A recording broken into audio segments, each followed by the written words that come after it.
Material de complementação, 6 de julho, 7º ano, Geografia. Vídeo de orientação para a resolução das atividades do material de complementação da SME. Professora Mônica, Escola Padre Leonel Franca. Muito bem, queridos. Estamos novamente com o nosso material e nessa semana nós estamos revisitando o NCE. As nossas matérias que vamos ver, elas constam do primeiro bimestre de Geografia. Vamos começar pela análise desse mapa. Nesse mapa aí, ele está nos mostrando os países mais extensos do mundo, ou seja, os países com maior território. Então, vocês podem observar aí que são 5 os maiores países do mundo. Rússia, em primeiro lugar, Canadá, Estados Unidos, China, em quarto lugar, e o Brasil ele aparece na 5ª posição.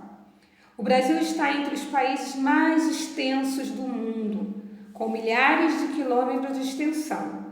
Possui um grande número de recursos naturais e uma gigantesca área reservada às atividades agropecuárias. Então, o Brasil, ele configura na lista dos países mais extensos do mundo. Muito bem. Analisando esse mapa que aparece aí, nós temos aí uma porção da América. Esse mapa é uma parte da América que é a América do Sul. Ou seja, é a porção sul do continente americano.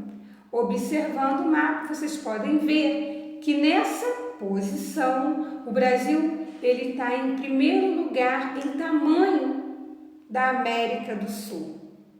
Ok? O nosso país, observando nesse mapa, ele vai nos permitir ver que o Brasil está no hemisfério sul ou meridional, isto é, ao sul da linha do Equador. E ele está totalmente localizado no hemisfério oeste ou ocidental, ou seja, a oeste do meridiano de Greenwich. O Brasil ele está localizado, a maior parte do nosso território, na zona tropical, que é a zona que compreende a linha do Equador e o Trópico de Capricórnio. Ok? Vamos para a leitura? O Brasil é o 5º maior país do mundo, com uma área de 8.515.767 quilômetros quadrados. Tem uma extensa costa. Costa é a parte do continente que é banhado pelo mar. E, aliás, o oceano que banha o nosso litoral é o Oceano Atlântico. E ele vai se limitar com quase todos os países da América do Sul. Se você observar aí no mapa, você vai ver que somente 2 países da América do Sul que o Brasil não faz limite, que seriam Chile e Equador. A associação entre a localização geográfica do Brasil, que é a sua posição, e a sua extensão territorial é um dos fatores que contribuem para que exista no território brasileiro uma grande diversidade de paisagens, com relevo, clima e vegetações específicos. Então, a associação entre a sua localização e a sua extensão nos dá um território com grande diversidade de paisagem, com grande diversidade de relevo, de climas e de vegetações. Ok? Novamente, vai falar sobre o tamanho do nosso país, né? Que ele está entre os países mais extensos do mundo, tá? Ele está localizado na parte do hemisfério sul, como já falei anteriormente, e desde a sua colonização, o nosso país passa por uma intensa transformação, tanto populacional quanto social, econômica e política. Ok? Então, desde a sua colonização até os dias atuais, o nosso país passa por essas transformações. Ele tem um grande destaque, né, dentro da economia, principalmente dentro da América, né, do Sul. Ele tem uma grande população absoluta, tá? E ele tem, né, um crescimento econômico que vem aumentando no decorrer da sua história. Muito bem, o material de vocês traz essa letra dessa música intitulada Querelas do Brasil, tá bom? E na letra dessa música ele vai falar, né, sobre algumas características do nosso país. Vai dizer também que o nosso país está pedindo, né, socorro, SOS, socorro. Vai aparecer alguns nomes de alguns bairros que você já deve ter, né, até ido visitar, que é Madureira, Olaria, Bangu, Cascadura, né, alguns municípios como Nova Iguaçu. Então, dentro dessa letra aparecem algumas palavras que são de origem indígena. Os indígenas foram os primeiros povos, né, a habitar o nosso território. Aliás, os primeiros habitantes da América não foram os nossos colonizadores, e sim os indígenas que aqui habitavam antes do colonizador chegar. Tem uma outra música intitulada Aquarela do Brasil. Nessa, ele vai falar sobre os estados brasileiros. Essa música é muito antiga e ela fala, né, sua letra das belezas que o estado do Brasil, os estados brasileiros apresentam. Vou cantar um trechinho de nada. Vejam esta maravilha de cenário que o grande artista imaginário, e por aí afora vai falando, né, a letra.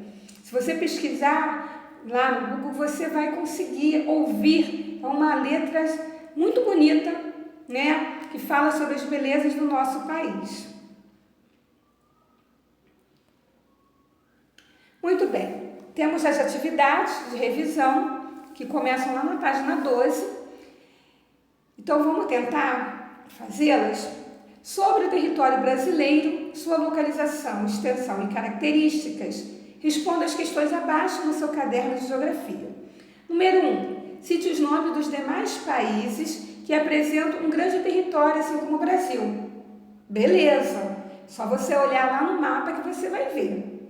Segunda, apresente pelo menos 2 características econômicas decorrentes da existência de um grande território brasileiro. Também é citado no texto, ok?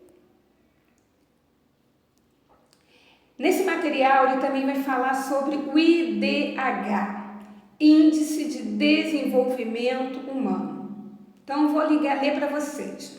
O objetivo da criação do Índice de Desenvolvimento Humano, IDH, foi o de oferecer um contraponto a outro indicador muito utilizado, o Produto Interno Bruto, que tem a sigla PIB, per capita, que considera a média das riquezas produzidas por um país, divididas pelo total da população.